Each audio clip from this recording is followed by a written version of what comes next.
আজি ভিডিঅ'ৰ প্ৰথম টপিকটোলৈ আহিছোঁ আৰু সেই প্ৰথম টপিকটো হৈছে পেঞ্চনাৰসকলক আৰ্থিক সকাহ দিয়ক। আৰু ইয়াতে আপোনালোকে পেপাৰ কাট এখন দেখিছে আৰু এই পেপাৰ কাটত কি কথা লিখা আছে আমি অকণমান ইয়াতে চাবলৈ চেষ্টা কৰোঁ।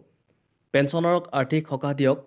দৰৱসহ প্ৰায় সকলো প্ৰকাৰৰ সামগ্ৰীৰ মূল্যবৃদ্ধি হোৱাটো আমাৰ আটাইৰে জ্ঞাত। দ্ৰব্যমূল্য বৃদ্ধি হ'লেও উপাৰ্জনকাৰীৰ উপাৰ্জন সমপৰিমাণে বৃদ্ধি নহয়। অসম চৰকাৰৰ অধীনৰ পেঞ্চনাৰসকলে প্ৰতিমাহে পেঞ্চন পায়। প্ৰতি 6 মাহৰ মূৰে মূৰে মৰ্গীয়া বানচ 2-3% বৃদ্ধি হ'লেও অসম চৰকাৰৰ অধীনৰ পেঞ্চনাৰসকলৰ মূল পেঞ্চনৰ ক্ষেত্ৰত কোনো পৰিৱৰ্তন নহয়, অৰ্থাৎ মূল পেঞ্চন স্থিৰ হৈ থাকে। বৰ্ধিত দ্ৰব্যমূল্য বৃদ্ধিৰ প্ৰতি লক্ষ্য ৰাখি অসম চৰকাৰে কমেও প্ৰতি 5 বছৰৰ মূৰে মূৰে অসম চৰকাৰৰ অধীনৰ পেঞ্চনাৰসকলৰ মূল পেঞ্চনৰ কমেও 10% বৃদ্ধি কৰাৰ প্ৰয়োজন। অসম চৰকাৰৰ পেঞ্চনাৰসকলৰ মূল পেঞ্চনৰ 10 বা ততোধিক শতাংশ প্ৰতি 5 বছৰৰ মূৰে মূৰে বৃদ্ধি পালে পেঞ্চনাৰসকলে আৰ্থিক ক্ষেত্ৰত বহুখিনি সকাহ পাব। আজিৰ ভিডিঅ'ৰ দ্বিতীয় টপিকটোলৈ আহিছোঁ। 2024 চনৰ ডিচেম্বৰৰ ভিতৰত বেংকৰ কৰ্মচাৰীয়ে 5-দিনীয়া কৰ্মসপ্তাহ পোৱাৰ সম্ভাৱনা।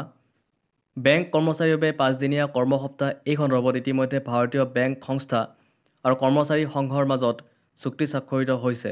এতিয়া চৰকাৰৰ পৰা চূড়ান্ত অনুমোদনৰ বাবে অপেক্ষা কৰি আছে। আনকি বেংকৰ কৰ্মচাৰীসকলে 5-দিনীয়া কৰ্মসপ্তাহৰ চাহিদা বৃদ্ধি কৰি আহিছে যদিও দীৰ্ঘদিনীয়া প্ৰস্তাৱটোৱে এতিয়া 2024 চনৰ ডিচেম্বৰৰ শেষৰ ফালে বিত্ত মন্ত্ৰণালয়ৰ চূড়ান্ত অনুমোদন লাভ কৰাৰ সম্ভাৱনা আছে বুলি সংবাদ মাধ্যমত প্ৰকাশ পাইছে।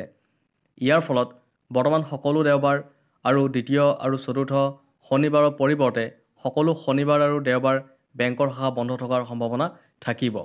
ইতিমধ্যে ভাৰতীয় বেংক সংস্থা আৰু কৰ্মচাৰী সংঘৰ মাজত এই সন্দৰ্ভত এক চুক্তি চূড়ান্ত কৰা হৈছে।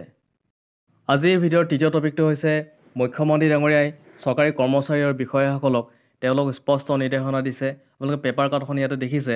ৰাইজে অভিযোগ দিব পৰা পৰ্টেল মুকলি কৰি মুখ্যমন্ত্ৰীৰ সকিয়নি। চৰকাৰী কাৰ্যালয়ত কাম নহ'লে ৰাজহুৱা সেৱা অধিকাৰত অভিযোগ দিয়ক।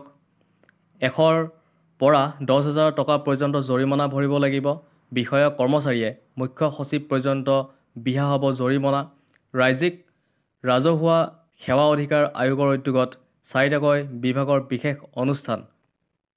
চৰকাৰী কাৰ্যালয়ত এতিয়াৰে পৰা কাম নহ'লে কোনো বিষয়াক খাটনি ধৰাৰ প্ৰয়োজন নাই।